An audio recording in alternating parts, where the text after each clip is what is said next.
The following program, The Russ Belville Show, is intended for responsible adults only. We advocate to the repeal of marijuana prohibition for adults. We discuss the science, culture, and controversy about America's marijuana laws. We do not advocate any illegal activity and encourage all listeners to learn their state and federal marijuana laws. Opinions and claims made by guests and advertisers on The Russ Belville Show are their own, and The Russ Belville Show cannot be held legally responsible for their validity or reliability. Viewer discretion is advised.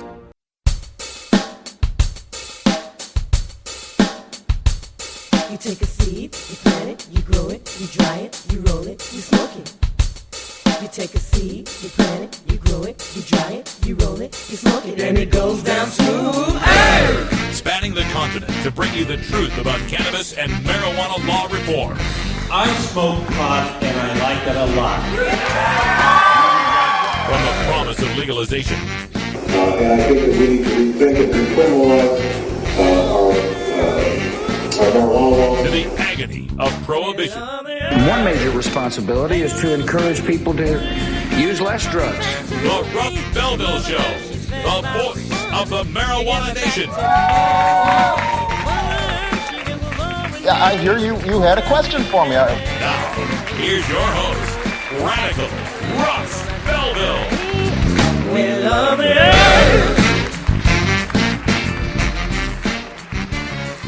Good day, tokers and tokettes, and welcome to the show. It is Monday, December 9th, 2013, and it's got to be 420 somewhere in the world, even here in beautiful Miami, Florida, where the sun's starting to go down, and, I don't know, it's in the mid-70s outside. Very beautiful.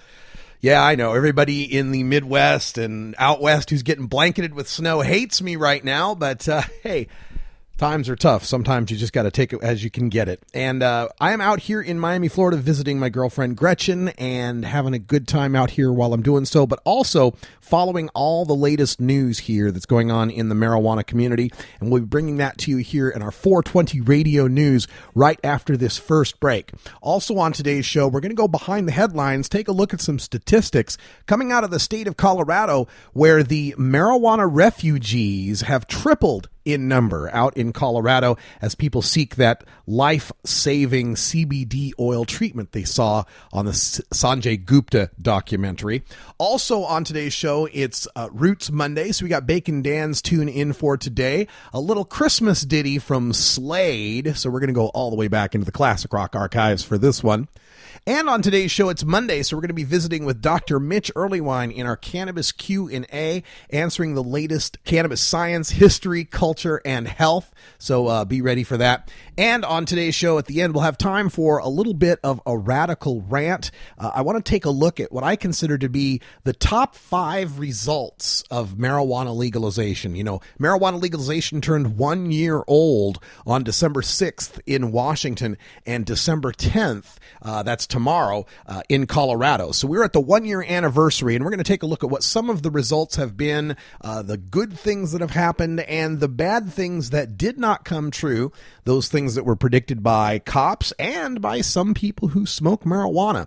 All of that and more coming up on today's Russ Belville Show, like I said, from Miami, Florida. We'll be back in the studio on Friday, and make sure you stay tuned later tonight. We've got some great music in the new Viper Hour at 8 p.m. Pacific. So we'll be right back after this. Stick around. You cut people, you smoke trees till you get what you need now. Designer drugs and minted smokes to get through the day. You always get them so high. We'll be right back after these messages from our 420 friendly sponsors. Support these advertisers because their ad money goes straight to the Russ Belville Show. You're tuned into the Russ Belville Show, the voice of the marijuana nation.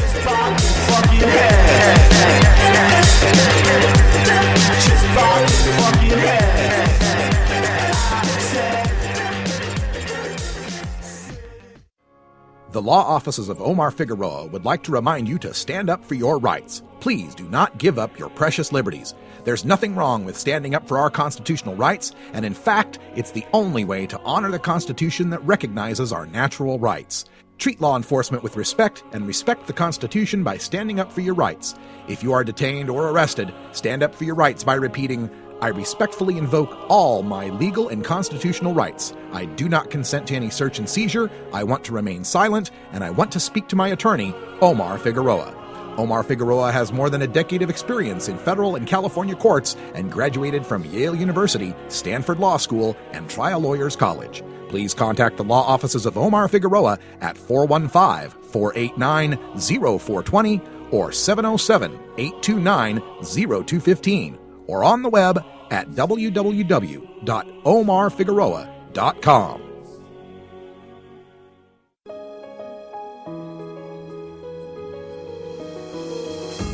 Cannabis Outreach Collective is an alternative health and wellness option located in Gladstone, Oregon, that serves patients in the Portland area and beyond.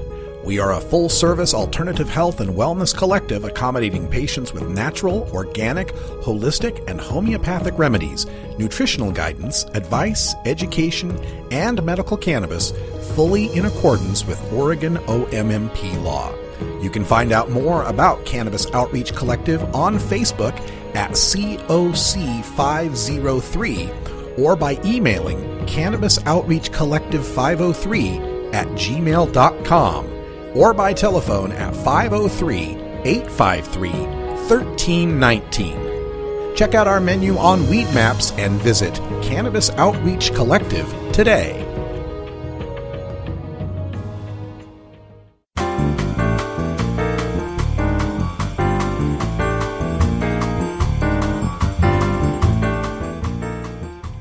This is your 420 Radio News for Monday, December 9th, 2013. I'm Russ Belville. Uruguay determined to legalize marijuana, from Huffington Post. Uruguay seems determined to create a legal marijuana market despite warnings from educators, psychiatrists, and pharmacists of dangerous side effects. The Senate is set to open debate on the pot plan Tuesday, and since lawmakers turned away all requests for amendments after it passed the lower chamber, the vote will be final. President Jose Mujica says the point is not to promote marijuana use, but to push out organized crime by denying traffickers profits from an illegal trade. Psychiatrists predict a rise in mental illness. Educators warn of failures at school, and pharmacists say selling pot alongside prescription drugs hurts their profession. But marijuana grower Marcelo Vazquez tells the Associated Press he can't wait to pay taxes on the weed he's grown illegally for 20 years. Third marijuana legalization initiative filed in California for 2014 from the Daily Chronic. A California marijuana legalization initiative backed by the Drug Policy Alliance was filed last week with the state attorney general's office, but the National Drug Reform Group has said it has not yet decided whether to campaign to get it on the November 2014 ballot. The Control, Regulate, and Tax Marijuana Act would legalize up to an ounce and 4 plants for people 21 and over and create a statewide system of regulated marijuana commerce. It would also impose a 25% tax on retail sales. A September Public Policy Institute of California poll showed 60% of registered voters favoring legalization, and an October Tulchin poll found that support for legalization was at 65% among likely voters. Marijuana arrests plummet 65% after legalization, from the Coloradoan. The number of people jailed for marijuana crimes is down 65% in Larimer County 1 year after Coloradans voted to legalize it. Pot remains illegal under federal law, and the sale of non-medical marijuana continues to be a crime until the first stores begin opening in early 2014. Even so, fewer pot dealers are getting busted. Said Larimer County Sheriff Justin Smith, quote, "It's more of a licensing issue than it is a criminal violation from where we're seeing it." Of people booked into Larimer County Jail by all agencies, including the Sheriff's Office, the number facing marijuana-related crimes decreased from about 268 in 2012 to 95 since Amendment 64 has passed. Offenses by people younger than 21 continue to be enforced, the sheriff said. The ages of people recently booked on marijuana crimes appear to support that. Seattle Center Pot Party draws hundreds of tokers from the Seattle Times. The one-year anniversary celebration of legal weed in Washington drew about 400 tokers by 5 p.m., despite the frigid cold. Most of them crowded into a tent in the fenced-off party area, which quickly filled with sweet smoke, making it what's called in pot parlance a hot box. Allison Holcomb, chief author of The Legal Pot Law, said HempFest volunteer Nathan Messer asked her, "Is this the largest legal hot box in the world?" The crowd kept mostly out of sight in the tent behind a screened fence and another security fence that created a smoking moat required by the city. Visiting media included the BBC and CBC Radio Canada. Marijuana shop owners racing to bag safety from the Denver Post. Child-resistant packaging is a pillar of Colorado's rules for recreational pot shops, approved as a requirement months ago to reduce the risk of accidental ingestion by young children. But several business owners say they are struggling to find vendors that manufacture the proper bags or can supply enough to meet demand in time for the opening of the first stores January 1st. All retail pot products leaving shops, from buds to brownies, must be placed in opaque and child-resistant packaging. Ian Sieb, co-owner of the medical marijuana dispensary Denver Relief, said he has been talking since October with a New York company that sells a product called Stink Sack.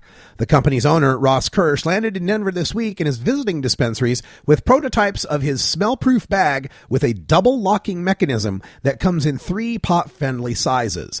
Kirsch said 500,000 of his opaque bags are in production and will be ready for delivery by January 1st.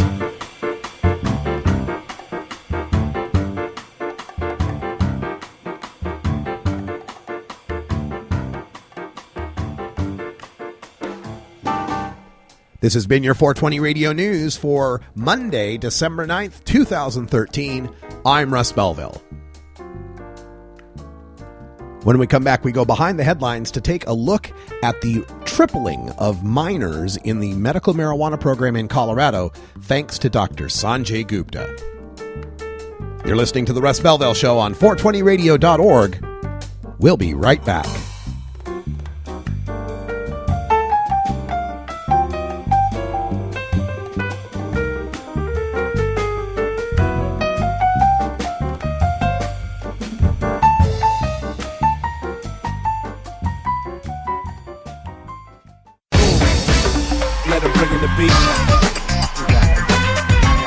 Adam Hand of Handmade Apparel produces quality custom designs for t-shirts, hats, and other apparel.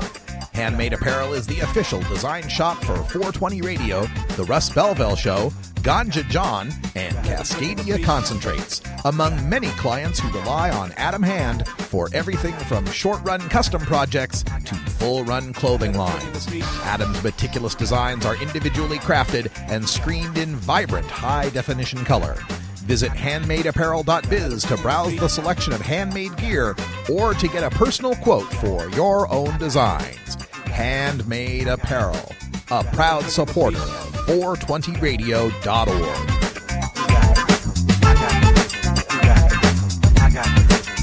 Let him bring in the beat.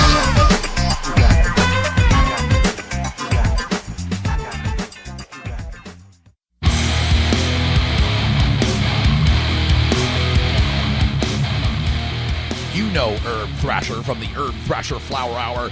Now get ready for Herb Age Designs for the proud cannabis consumer.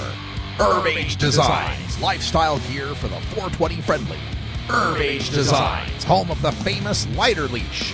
Herb Age Designs, get your Herb Age t-shirts and hoodies and show your pride. Herb Age Designs, we've got Frisbee golf discs and durable hemp gear. Herb Age Designs, we've got shot glasses, drinking glasses, coffee mugs, and beer cozies. Check us out on Facebook and online at herbagedesigns.com.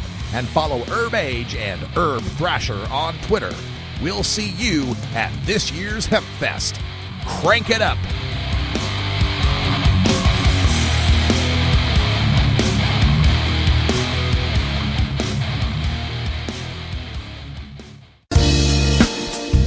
You want to legalize it? Call your congressman today. 202-224-3121. It's free, it's easy, and you don't even have to give your name, just your zip code, and they'll hook you up to your congressman. Call 202-224-3121 and tell Congress you support marijuana legalization. Liberate your mind. Liberate your mind.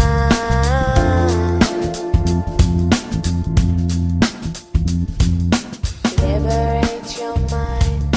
Liberate Welcome back, everyone. your 15 mind. after the hour, and time for us to go behind the headlines to take a look at how medical marijuana minors have almost tripled in Colorado.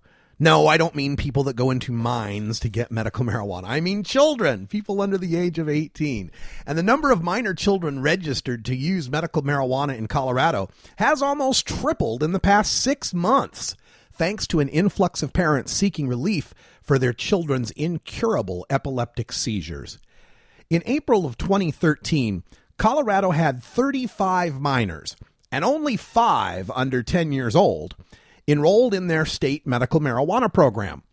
In June of 2013, the Colorado Springs Gazette ran a story on Charlotte Figi, a 6-year-old girl who suffers from Dravet syndrome, a severe form of epilepsy that racked her brain with hundreds of seizures a week. The story explained how Charlotte was given a cannabis oil extract high in CBD, and since then, her seizures have been reduced to just 1 or 2 a week. As that news spread through Colorado, by August of 2013, there were 60 minors registered. Then, on August 11th, 2013, Dr. Sanjay Gupta premiered his Weed documentary that took the story of Charlotte Figi national. 1 month later, the most recent data available is for September 2013, and it shows 90 minors registered for medical marijuana in Colorado. And as subsequent months of data are released, we are bound to see that number continue to rise. In October, the Gazette ran a story about the phenomenon of marijuana refugees, these parents of epileptic children who saw the Charlotte Figi story and dropped everything to move to Colorado for a chance at this miracle treatment. This week, the New York Times picked up on the story, dubbing Colorado the new frontier on medical marijuana. Families from Utah, Ohio, and New York, conservative Christians, liberal Democrats, moderate Muslims, they're all profiled on their emigration from their home state to Colorado. According to Paige Figi, Charlotte's mother, quote, "There are a lot more coming, a lot more," end quote, noting that over 1,000 families have contacted her since the Dr. Gupta special. And why wouldn't they? Dr. Margaret Getty, who has been one of the physicians recommending medical marijuana for these children, surveyed 11 of her marijuana refugee families and found 8 of them reporting 98% to 100% reduction in their child's seizures from various forms of epilepsy. The other 3 families reported noticeable declines in seizure activity, but nobody reported that the CBD oil doesn't work at all, and everybody reported far better results than with conventional anti-seizure pharmaceuticals. When the Stanley brothers in Colorado first bred their high CBD strain, they called it Hippie's Disappointment because it didn't get anyone high. Now it is known as Charlotte's Web, for the little girl whose miraculous recovery has been a beacon for other families seeking relief for their children.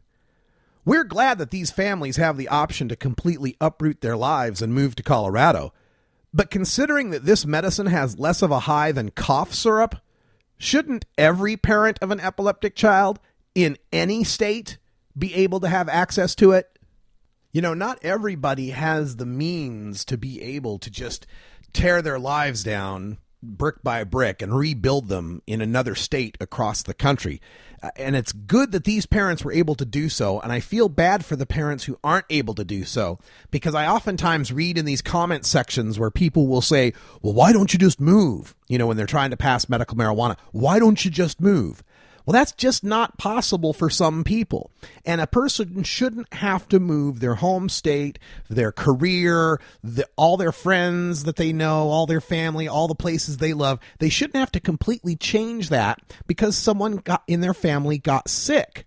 And it's just just disgusting in this country where we're supposed to have equal protection under the law that in some states little girls don't die from their epilepsy because the people there have realized that this is a safe and powerful and effective medicine for these kids.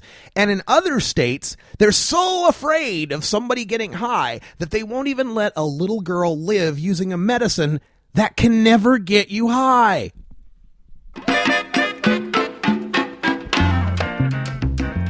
All right, folks, you know that sound. It means it's 20 after the hour, even out here on the East Coast. Time for us to relax and enjoy ourselves a little bit. Hope you're having a good day. We'll be right back after this. Oh, have you ever met that funny reefer man? A reefer man. Have you ever met that funny reefer man? A reefer man. If he said he swam to China, he would sell you South Carolina. Then you know you're talking to that reefer man.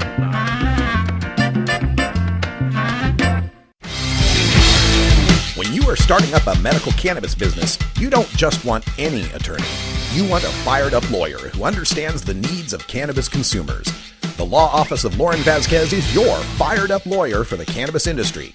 Lauren Vasquez knows the details of California marijuana law from both a personal and professional angle.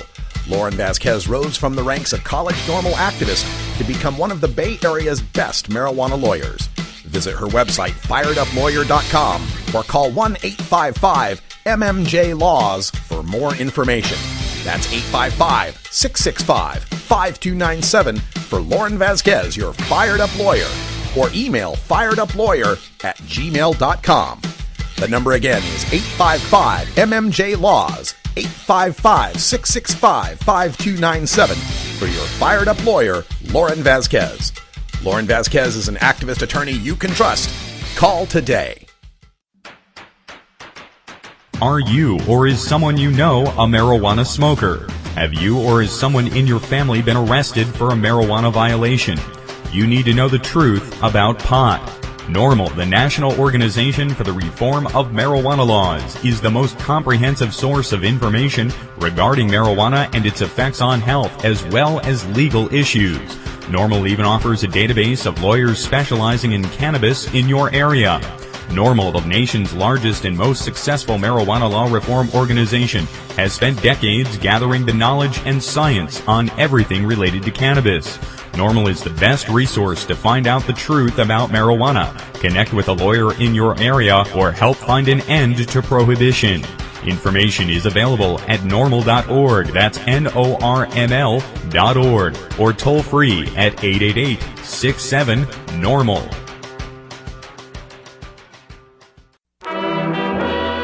Everyone knows music and marijuana go together, so let's wind up our 20 after break with the Russ Belville Show's Daily Toker Tunes, the best in pod-safe 420 music from around the web.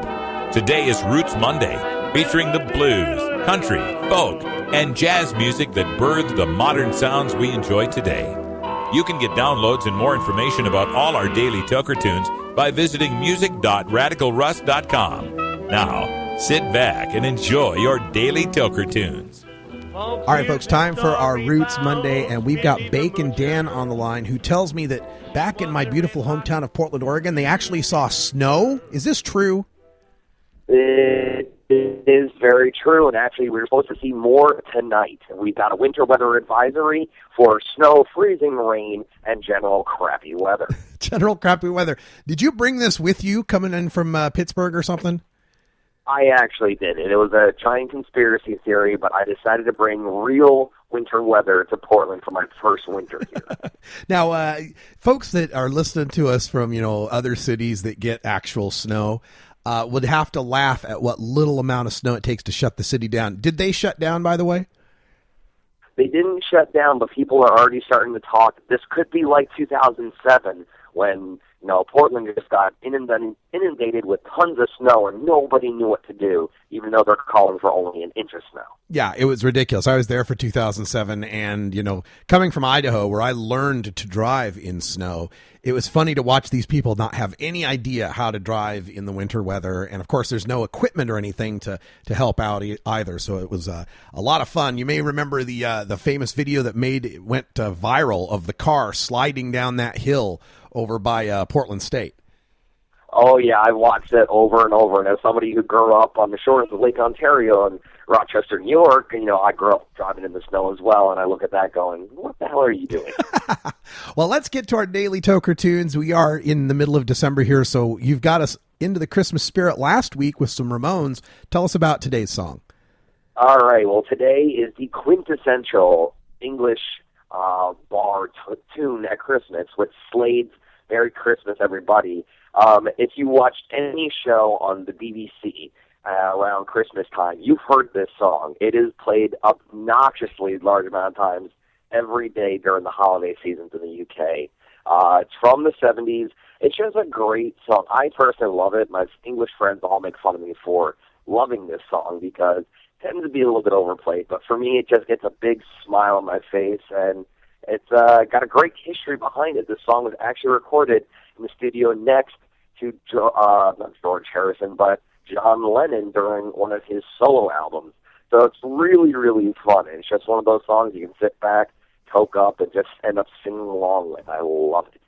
All right, well, let's get to it. This is Slade. Thanks so much, Bacon Dan. We'll talk to you next week. Sounds good.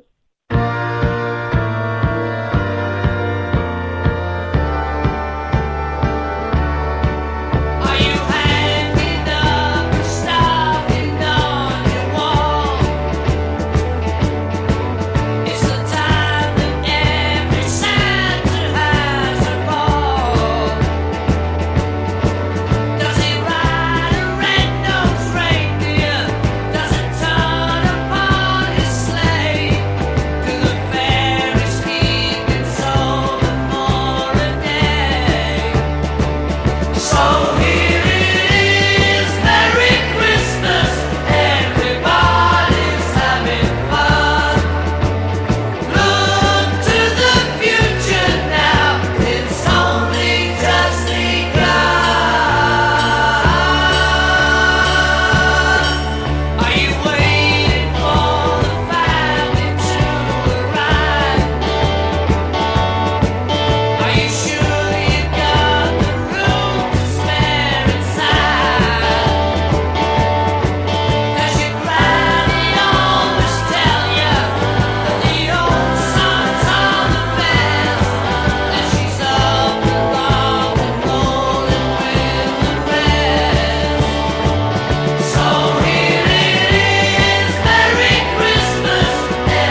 Ever wonder how often to change your bong water?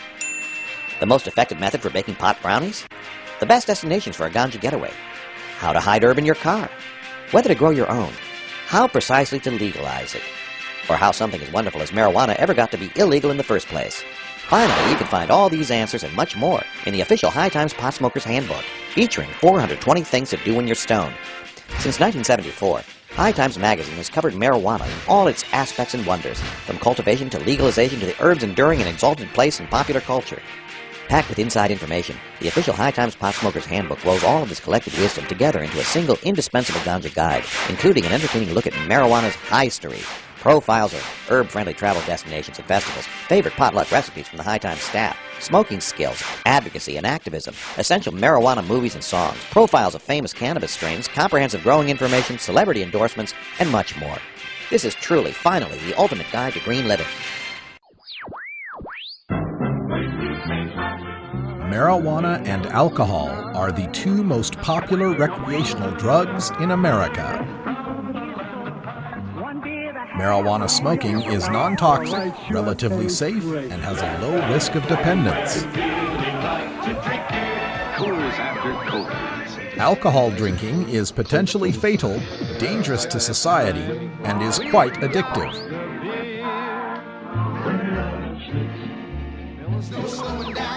Marijuana is safer, so why are we driving people to drink? That's the question of the new book, Marijuana is Safer, So Why Are We Driving People to Drink? By Paul Armentano, Mason Tvert, and Steve Fox. Visit Amazon.com or ChelseaGreen.com today to order your copy of Marijuana is Safer, or visit marijuanaissafer.com.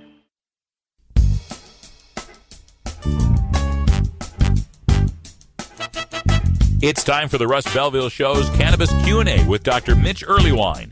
Dr. Earlywine is a professor of psychology at the State University of New York at Albany and a leading author and researcher on cannabinoids and health, who pins the Ask Dr. Mitch column for High Times Magazine. Get your questions ready in our live chat or call in to 971-533-7111 now.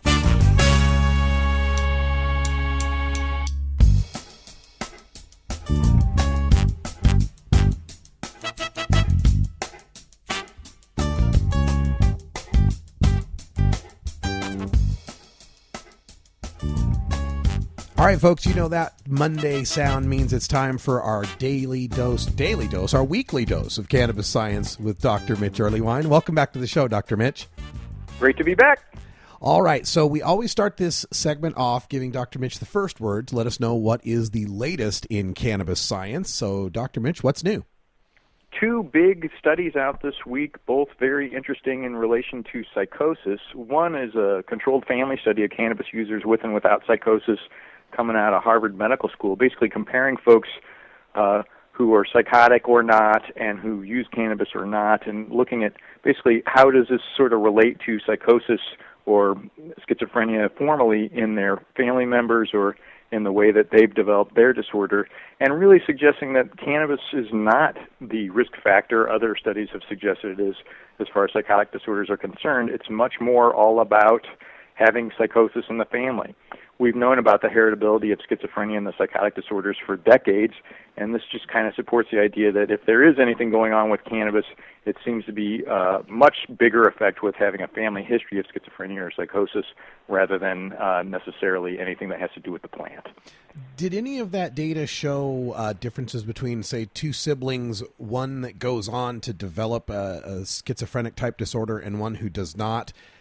Were there any other factors they found that were more relatable than cannabis, even more so than them both being siblings of a family that has a history of this? This purposely did not pick siblings because the big idea is to keep the participants independent of all the other participants. Sometimes if you got folks from the same family, you end up overweighting their results in the final results. But the biggest predictor was still a family history and not cannabis use itself.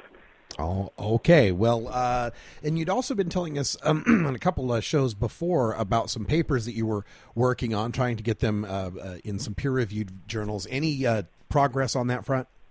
Sure. So the reviews I got on that PTSD paper are pretty reasonable, and I've been carving away on those and should have those sent out at the end of the month. Another paper that has come out recently is one that has to do with cannabidiol as a treatment for psychosis, which I think is particularly fun because everybody's made such a big deal about cannabis creating psychosis. And we've got a really compelling review from folks out of the Netherlands and King's College London suggesting that, in fact, cannabidiol by itself has a lot of potential as an antipsychotic treatment. And at least right now, CBD is not a controlled substance the way THC is, so folks could literally get CBD gum and chew it every day and perhaps keep psychotic features away. Well, there's a new double bubble slogan, huh?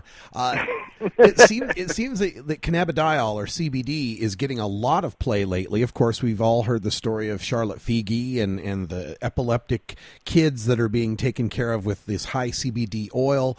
I've got a story in here that's talking a little bit about CBD against gliomas. Are we just going to find out that CBD is far more medical than THC than we ever imagined? I think the clincher here is we've got a really strong antioxidant that also seems to work both peripherally in the immune system as well as in parts of the brain, and it's rare to find a substance that's got all those properties.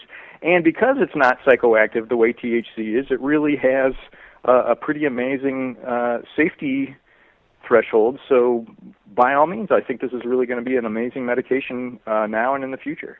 You know, we're looking at a study that got brought up by a friend of mine, left-wing Larry, as a matter of fact, and he battles against rheumatoid arthritis. And a story came up through Smell the Truth. It was a study or a survey on the Canadian healthcare system. Of course, they had a medical healthcare system there. And the statistics from Health Canada say that 36% of their medical marijuana patients in Canada use cannabis to treat some form of arthritis. And new research is suggesting that this has something to do with interfering with pain at the spinal cord level.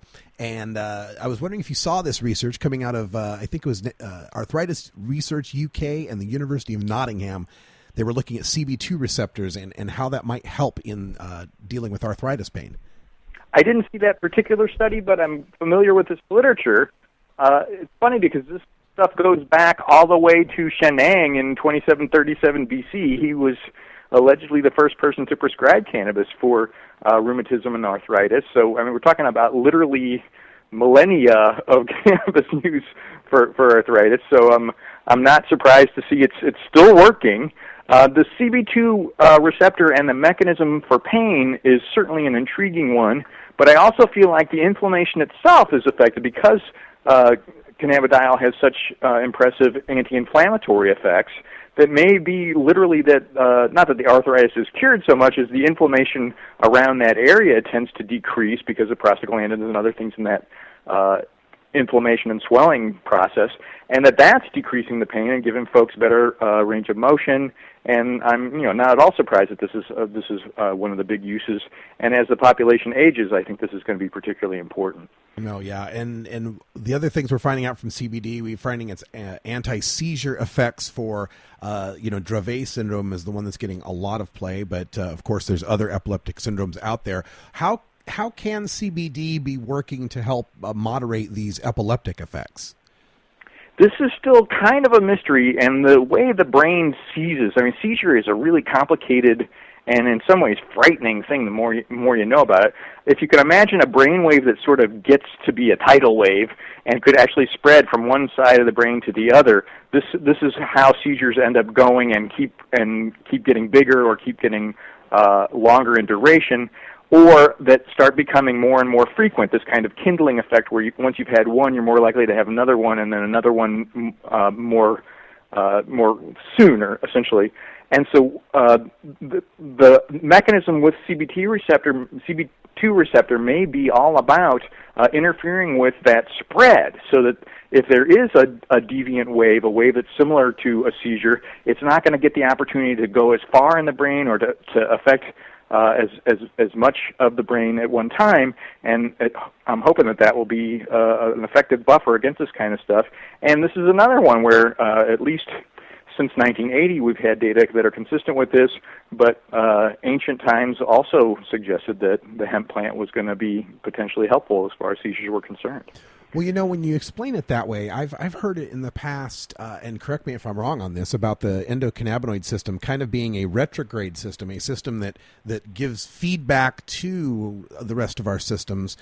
Could that be something involved there, that the killing that wave of brain activity is because the endocannabinoid system gives feedback to tell the brain to stop that kind of activity? In a sense, it's letting the brain know that this is going on in its own way. So there is a loop that says, "Hey, is this happening? If so, stop." And so, in fact, the communication between the amygdala and hippocampus, which is so important in PTSD, it looks like that may be part of what's going on, so that these fearful memories don't end up taking over and making people feel like they're back in the place they were where the trauma initially occurred. And it's conjecture, but it seems like something comparable may be happening as far as a seizure starting to spread from one brain structure to the next. I'm not very well versed on anatomy and physiology, but am I understanding correctly that other systems that we have, neural systems and so forth, endocrine, all these different pathways that we have, operate in one direction where the cannabinoid system operates in the other direction, or is that a too simple way of putting it? It's a little bit more simple than what's going on, but each set of neurons that functions in a specific system, say GABAergic or adrenergic or norepinephrine, any of these different neurotransmitters, has something that not only communicates from one nerve to the next, but can also communicate back to the previous nerve and say, okay, the message is sent. And by making sure that part of the message is also clear so that the first neuron doesn't keep firing repeatedly and inappropriately, that's how we can avoid some of these negative consequences that CB2 seems to be in some ways related to. I'm mapping it to my understanding of computer science, and it sounds like an ACK signal, an acknowledge signal. So very much that kind of feedback loop, yeah. Okay, good. All right, looking through some of the other recent studies that have come up in the news that I've been just wanting to ask you about here. This one kind of frightened me. It was a study about, it was a cannabis tester named Jeffrey Raber who conducted a study that found up to 70% of pesticides found in marijuana can transfer to the smoke when inhaled. And he's at USC, University of Southern California, and ran a laboratory in LA and found about 35% of the dispensary marijuana that he was able to acquire failed pesticides tests. So we're talking about 1 in 3 samples being laden with pesticides and 70% of the pesticides being able to transfer to the smoke. Have we heard data like this before, and what do we make of it? It was never quite this clear just how alarming the rates on both of these could be. And I don't mean to single out cannabis on this. I'm afraid the pesticides we're using on our raspberries and blueberries are also comparably problematic. Sure. Unfortunately, it's extra big deal because of transferring this into smoke. So ideally, we need to know our growers and encourage them to keep pesticides to a minimum. The notion that there would soon be an organic cannabis stamp, the way we have organic stamps on our fruit and produce, is certainly a great idea. It's funny because if you've never grown cannabis, you don't realize how these things can be a huge help. You never know when spider mites or some crazy fungus or some crazy mold is going to take over things. And I understand the need to want to use these pesticides, but in the long run, for everybody's health, it would be much better if we could turn away from that. Of course, if everybody didn't have to hide their plants so much, if we had more protection for growers, I bet the opportunity for more organic strains would be a lot better. Yeah, and we keep working toward that end, of course. And folks, if you want to get a question in to add to the discussion for Dr. Mitch Earlywine here on Cannabis Q&A, you can send it to 420research@gmail.com. That's Dr. Mitch's direct address. Or use our forum up at 420radio.org on our contact page, and we'll add it to the future discussion. And just to close things up, Dr. Mitch, I was reading a report on the effects of cannabis. Why it was entitled "Why Marijuana Can Benefit Sleep." And one point in here that I thought might be of interest to our listeners is this line that says, THC reduces the amount of REM sleep, which also leads to less dreaming. Dr. Mitch, is marijuana smoking killing our dreams? Sad but true. if you're using cannabis every evening in order to help you sleep, you do get this crazy REM rebound when you stop. And so it's funny how this has been used in the withdrawal scales. It's like, if you quit, do you have nightmares or something like that? And a lot of folks say, when they finally take a day off, they do get these pretty intense dreams. And in part, your brain really needs that time. It's really important to take those breaks. And so cannabis every night for sleep is probably not as good an idea as cannabis every once in a while for sleep. All right. Well, thank you, Dr. Mitch Earlywine, for joining us here on Cannabis Q&A. We'll talk to you next week.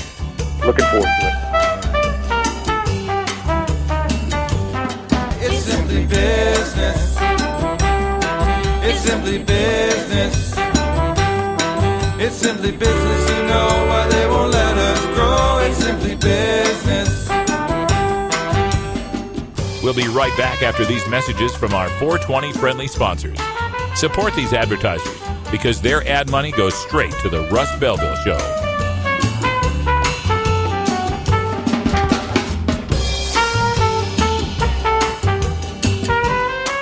You're tuned into the Russ Belville Show, the voice of the marijuana nation. It's simply business. It's simply business. It's simply business. You know why they won't let us grow. It's simply business. It's simply business. You know why they won't let us grow. It's simply business. Fun.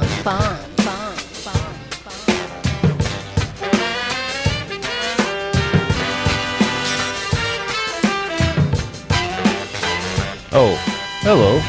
I'm Big Daddy, and I want you to join me at the Funky Roller Ring. We're partying hard over here, baby. So stop on by, check out the funky grooves, and shake your booty too. Don't get in too deep, brother. Don't get in too heavy. Don't get so you can move about whenever you get ready. If you're an adult who enjoys a good beer, there's a similar product you might want to know about. One without all the calories and serious health problems. Less toxic so it doesn't cause hangovers or overdose deaths, and it's not linked to violence or reckless behavior. Marijuana. Less harmful than alcohol, and time to treat it that way. For more information, visit marijuanaissafer.org.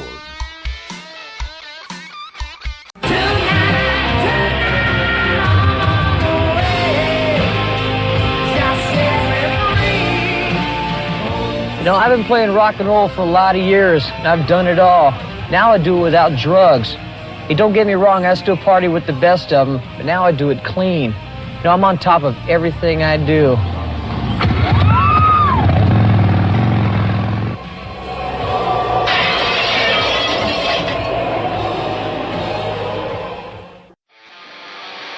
You want answers? I'm as mad as hell, and I'm not going to take this anymore. You want answers? You have offended my family. I think I'm entitled. You want answers? I want the truth. And you have offended a Shaolin temple. You can't handle the truth. Surely you can't be serious. I am serious. And don't call me Shirley. Radical rant. Happy anniversary, everyone. Woohoo! That's right. We've got 1 year of legalization officially under our belts here. Up in Washington State and in Colorado. December 6, 2012, that was the moment when Washington's I-502 went into effect. And in there, they, of course, legalized personal possession of an ounce of cannabis. No home grow, but you do got an ounce of cannabis. And then the following Monday, December 10th, Colorado's governor signed Amendment 64. And that, of course, established the constitutional right for adults to cultivate 6 plants and possess an ounce of cannabis. So tomorrow, 1 year anniversary in Colorado, and last Friday, the 1 year anniversary in Seattle and in Washington State, of course. And speaking of Seattle, I was there for the moment marijuana became legal in Seattle. It was just before midnight. We all went up to the Space Needle up in Seattle 1 year ago, December 6th, 2012, and it was pretty cold. And we're gathered with a few other fellow tokers, but it was just an ad hoc gathering, right? There was no plan. There was no announcements or anything like that. There was nobody really organizing the thing. But slowly but surely, a few more people show up, all realizing that, we're going to count down to midnight when marijuana became legal in Washington state. Turns out there was some reporters there from AP and from Canada and from a bunch of other places. I got my picture in the AP Newswire with my bullhorn counting down from 10 seconds before midnight. And then, of course, at midnight, we all took our first legal puff, although technically it wasn't a legal puff because we were being civilly disobedient.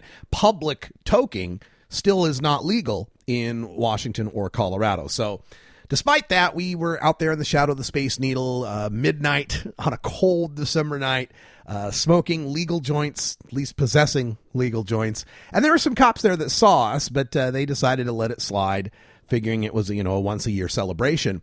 Well, this year, there's been a massive change, and that is that this year on Friday, activist Ben Livingston got a permit for a pot party at the Space Needle. Surrounded the whole thing with 2 layers of privacy fencing and a big old tent, and the whole thing is all approved by the local authorities. Reading some of the reports coming out of the Seattle Times, they say there was hundreds of people in the tent, and it turned it into the world's largest hot box. So kudos to you guys up in Seattle, Washington, for all the fun you had. Wished I could have been there. It does kind of say something, though, when the pot party has to have a moat, like a double layer privacy fence moat, and then inside the privacy fence moat, they got to have a tent. Because God forbid anybody sees anyone smoking pot. Oh, that would be the end of the world.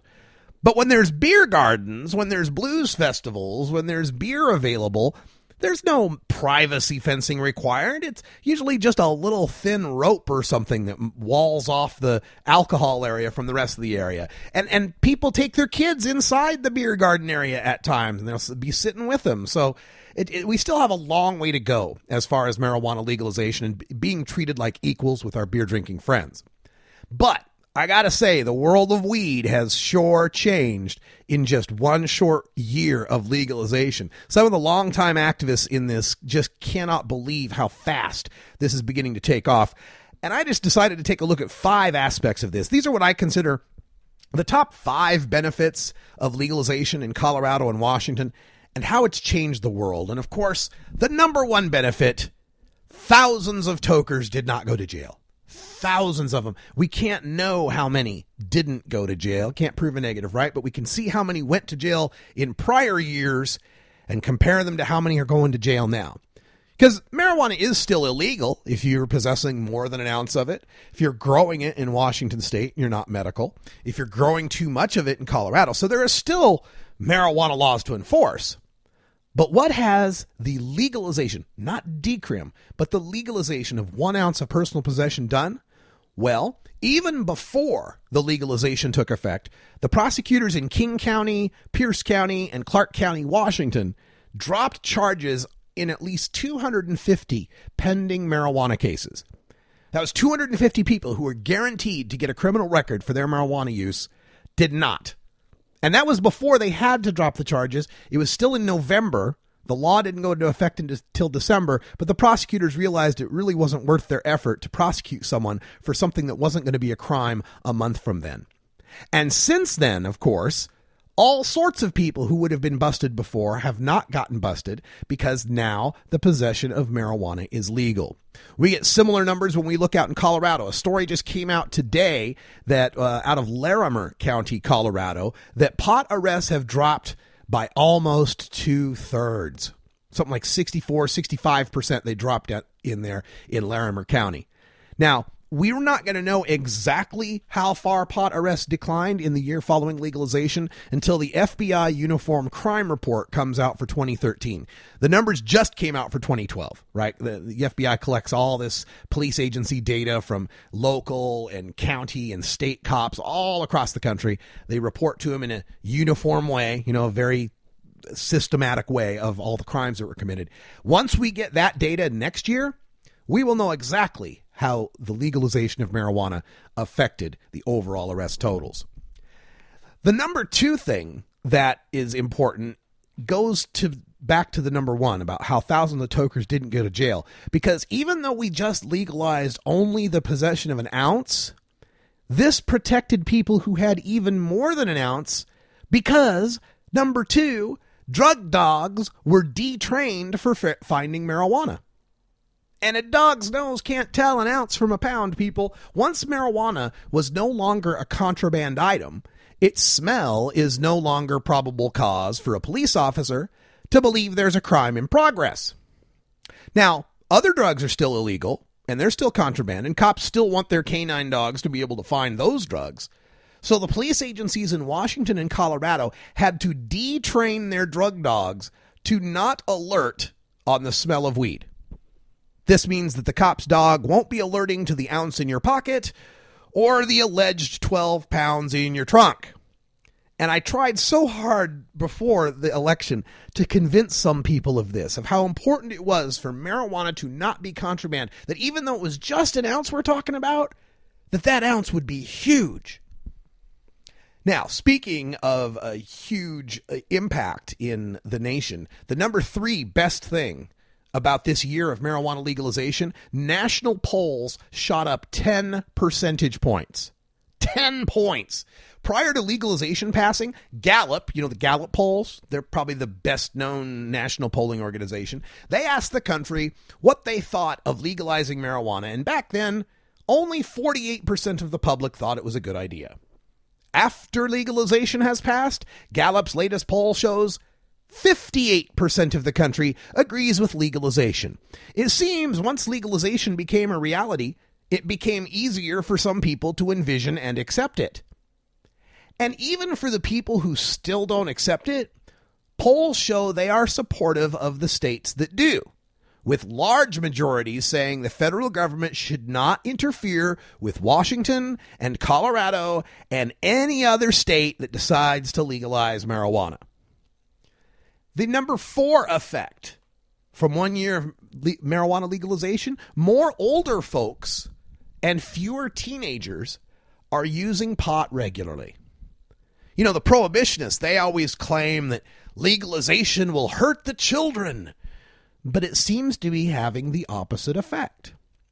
In the beginning of the 2000s, if we compared teenagers, and for the sake of argument that teenagers are aged 12 to 17, versus older adults, and those folks were going to be age 50 and older, when you compare teens versus older adults who smoke pot nearly daily, and for that we're going to consider 21 or more days a month, the statistics showed that there were 3 toking teens for every 1 older toking adult. That's back in the early 2000s. 3 teenagers to every older person smoking pot on a near daily basis. Now, after the expansion of medical marijuana to 20 states and legalization in 2 states, the ratio has just about flipped. There are now 2.5 older toking adults for every toking teen. And it's not just that more older folks are toking. In 2001, there was an estimated 376,000 near daily teen tokers. In 2012, the figure is 328,000, gone down by almost 50,000. And finally, number 5, international support for marijuana prohibition is crumbling. This week, Uruguay's upper house is expected to pass marijuana legalization that the lower house passed earlier this year. President Mujica has championed this bill and will sign it into law, making Uruguay the first country with a legalized marijuana market.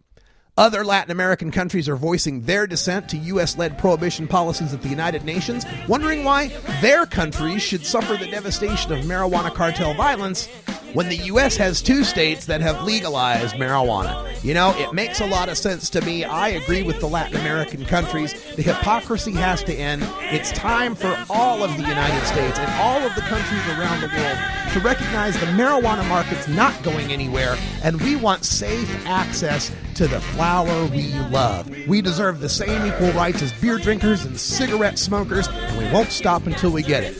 Hey folks, that's all the time we got for tonight. Thanks for joining us at No Talk Toker Talk Radio while I'm out on the road, so we'll see you tomorrow. And until next time, from Miami, Florida, take care of each other, tokers.